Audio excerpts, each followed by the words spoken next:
Mesdames, Messieurs, il est temps d'accueillir, pour son allocution dans le cadre de l'ouverture des Med Days 2024, parce qu'il nous honore de sa présence, le président de l'Union des Comores, son Excellence M. Azali Assoumani.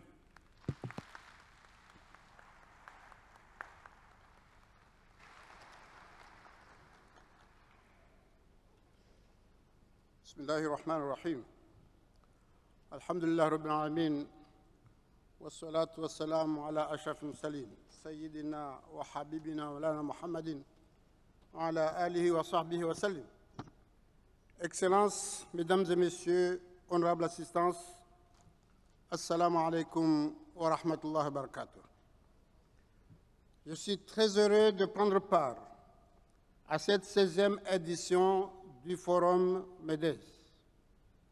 Je garde encore le souvenir des éditions précédentes, notamment celle de l'année dernière, au cours de laquelle le Grand Prix MEDES m'a été remis par le jury de l'Institut Amadé.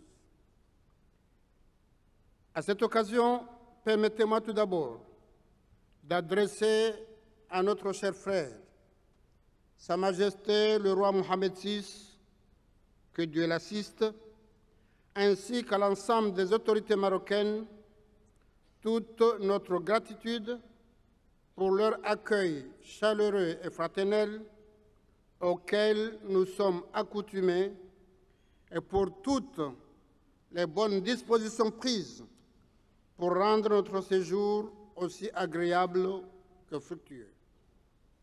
Permettez-moi également de rendre un hommage mérité à notre frère, Sa Majesté le roi Mohamed VI, que Dieu l'assiste, et de lui renouveler mes chaleureuses félicitations pour la dimension prise par l'identité et la diplomatie bilatérale et multisectorielle du Royaume du Maroc. Je salue ainsi le leadership de Sa Majesté le roi Mohamed VI, que Dieu l'assiste, au sein du continent africain, qui a permis au Royaume du Maroc de reprendre sa place de puissance africaine méritée dont nous sommes très fiers. Je tiens enfin à féliciter notre frère Ibrahim Fassi Ferri, président fondateur de l'Institut Amadeus, ainsi que l'ensemble des organisateurs de ce forum qui devient chaque année le rendez-vous d'échanges incontournables des acteurs, des décideurs des pays du Sud, notamment ceux du continent africain. Je leur adresse nos chaleureuses félicitations pour la bonne organisation de ce forum et le bon déroulement de nos travaux qui présagent, j'en suis convaincu, des conclusions pertinentes et des résultats à la hauteur de toutes nos attentes. Excellences, Mesdames et Messieurs, honorables assistants, la thématique retenue cette année, souveraineté et résilience vers un nouvel équilibre mondial, nous offre l'opportunité de discuter des défis auxquels est confronté le monde dans son ensemble, et l'Afrique en particulier, notamment ceux liés à la géopolitique actuelle, marquée par des tensions croissantes, un ordre international bousculé qui appelle à la recherche de solutions urgentes pour permettre à nos pays de faire face à tous les chocs, à toutes ces crises, et pour maintenir la paix, la sécurité, la stabilité dans le monde. La résilience dont nous avons besoin aujourd'hui est celle qui permettra à nos États de s'adapter et de surmonter ces défis tout en préservant leur souveraineté, constamment remise en cause par les bouleversements qui secouent le monde, notamment l'Afrique, confrontée aux défis endogènes et exogènes. La guerre en Ukraine, le génocide en cours à Gaza, où les victimes par dizaines de milliers sont en majorité des civils innocents, notamment des femmes, des enfants, ainsi que les attaques meurtrières menées par Israël contre les civils au Liban, tout comme les conflits internes dans de nombreux pays africains, doivent cesser et laisser la place non pas à des rivalités entre grandes puissances, mais à un dialogue constructif susceptible de favoriser un nouvel équilibre mondial et une collaboration plus équitable.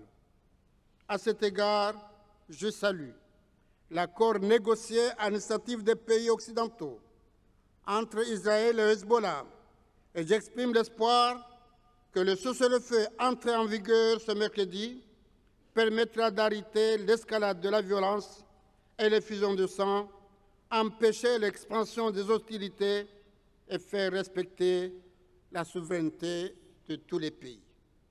Plus que jamais, il est urgent de mettre un terme aux affres subies par le peuple palestinien et d'aller vers une solution juste et durable, fondée sur le droit international et les résolutions pertinentes des Nations unies en vue de parvenir à l'existence de deux États, israéliens et palestiniens, vivant côte à côte et dans la sécurité.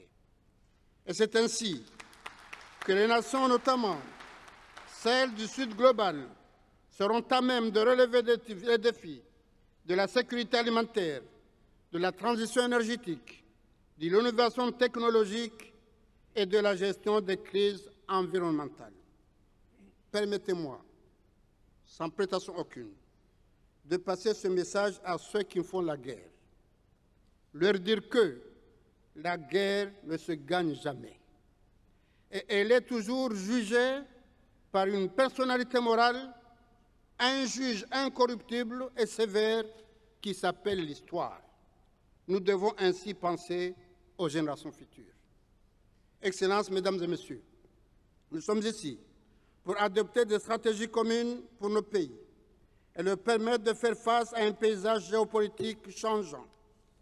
Nous avons également le devoir de façonner un avenir où la souveraineté des États sera sauvegardée et où les défis mondiaux sont abordés de manière collaborative, constructive et positive.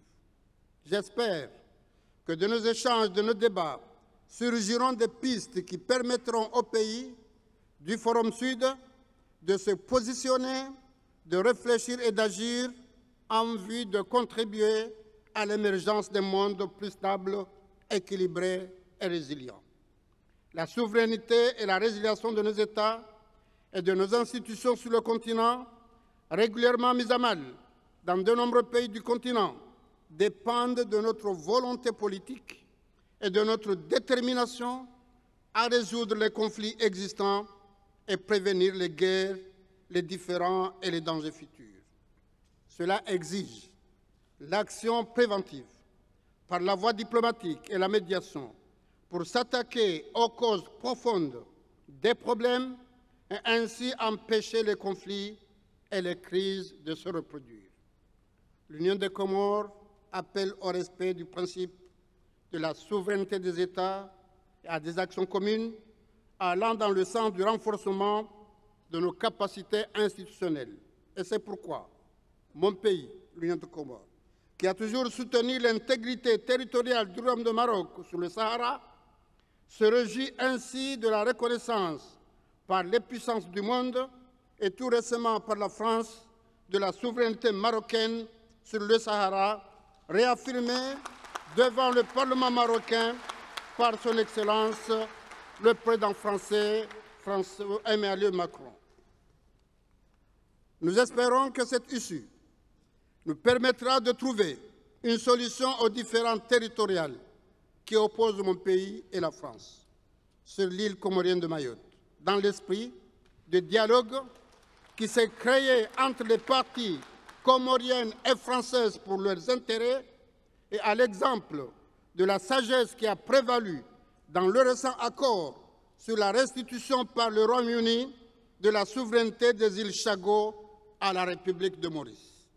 Nous continuerons par ailleurs à apporter notre modeste contribution aux efforts engagés en commun pour promouvoir le développement, la paix, la stabilité et la sécurité, qui sont à la fois un objectif et un droit pour tous les peuples, y compris les peuples africains. Nous soutiendrons les initiatives nobles qui visent la préservation de la souveraineté et la résilience de nos États pour que notre continent puisse occuper la place qu'il mérite dans le concert des nations. Pour terminer, je réitère mes chaleureuses félicitations et mes encouragements à l'Institut Amadeus et à tous les organisateurs et partenaires des éditions du MEDES qui ont fait de ce forum un carrefour où nous, responsables étatiques, décideurs politiques ou économiques, leaders mondiaux et experts, pouvons nous rassembler pour réfléchir et agir ensemble, en plus résilier face aux crises multiformes qui le secouent, un monde plus multilatéral où la souveraineté des États sera toujours respectée. Je souhaite plein succès aux travaux de cette 16e édition et je vous remercie de votre aimable attention. Merci, Monsieur le Président. Merci beaucoup pour votre allocution et merci de cet esprit de conciliation que vous ne cessez de porter chez vous et ailleurs dans le monde.